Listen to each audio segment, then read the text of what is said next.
Here's the truth. 95% of creative professionals make one mistake that quietly costs them over $10,000 a year. It isn't a lack of talent.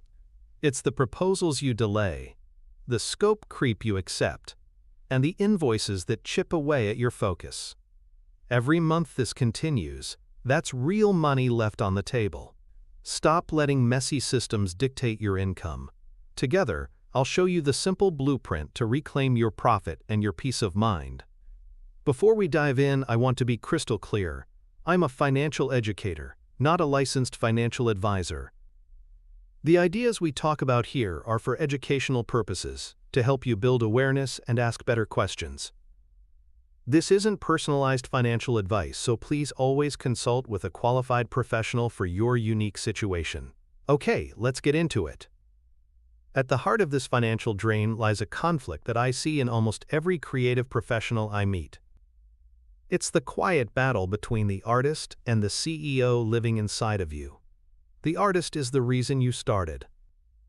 It's the part of you that craves flow, that lives for that spark of a new idea, and that wants to create work with meaning.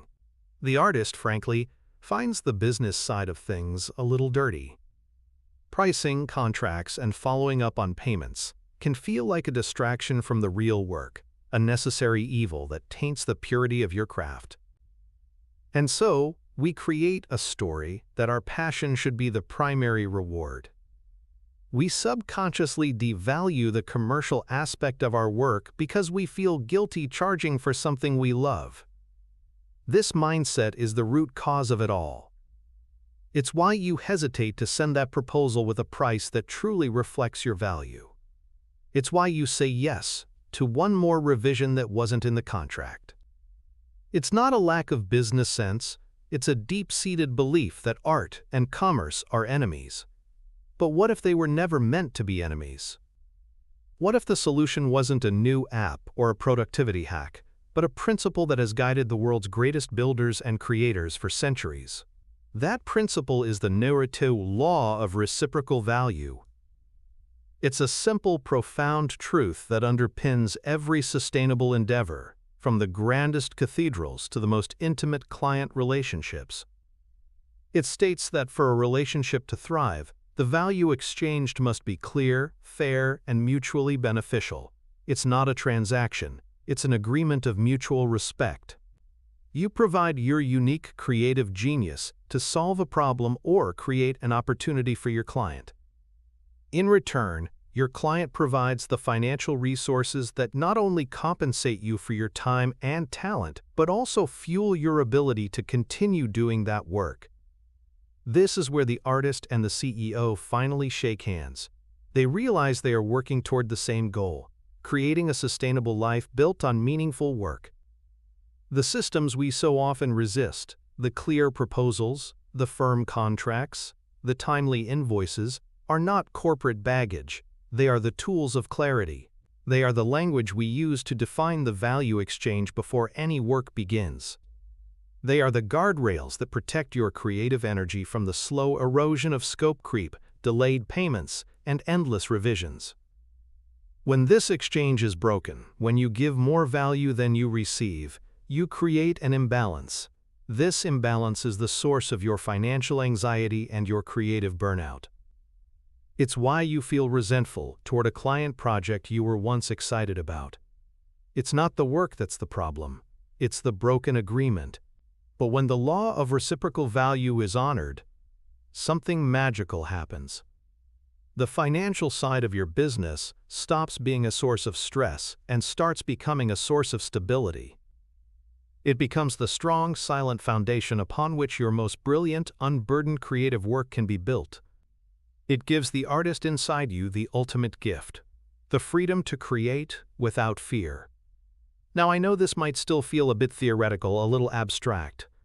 So to make this principle tangible, let's reframe it using an analogy from a world that is built on the perfect marriage of structure and soul.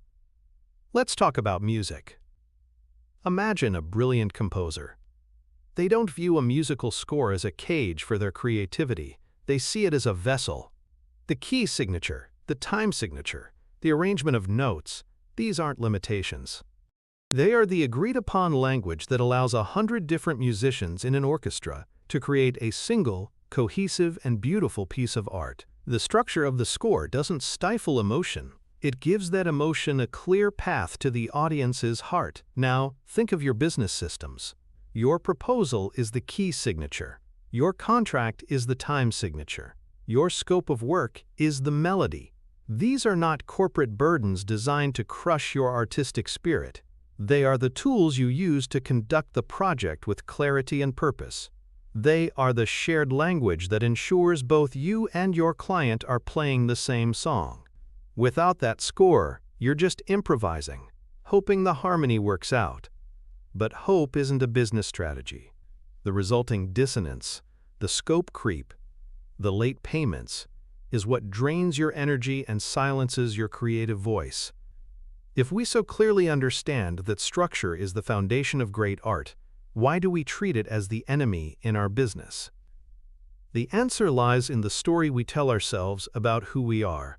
For too long, many of us have clung to the identity of the artist, a romantic but ultimately passive role.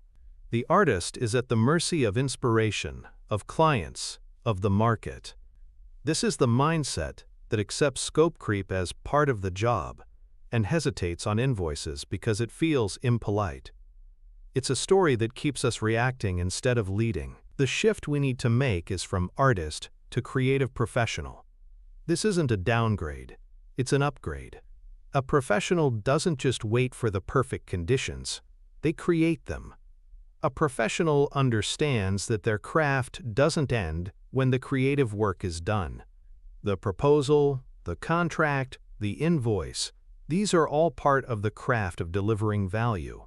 They are the final brushstrokes that ensure the masterpiece is protected, valued, and sustained. It's about taking ownership not just of your talent, but of the entire process that brings your talent into the world with integrity. So the fundamental shift is this: stop seeing yourself as a creative who is forced to do business. Start seeing yourself as a professional whose business is creativity. When you truly embody this, the systems we've been talking about no longer feel like a burden. They become your tools of empowerment. With that new identity in place, let's distill this down into a clear, actionable blueprint you can start using immediately. So the blueprint, at its core, is a simple but profound shift. It's about moving from the identity of an artist who tolerates business to a creative professional whose business is creativity. The real enemy isn't the lack of inspiration, it's the friction from broken systems that quietly drains your focus and your finances. By embracing tools like clear proposals and firm contracts, you are not stifling your art. You are building the strong foundation it needs to thrive, honoring the value exchange for both you and your client. This is how you reclaim your peace of mind and create the space for your best work to emerge. I'd love to know, what is the time system you're going to focus on improving this month? Let's share some ideas in the comments below. And if you're ready to stop improvising and start conducting your creative business with purpose, hit that subscribe button. We're building the full blueprint piece by piece, right here.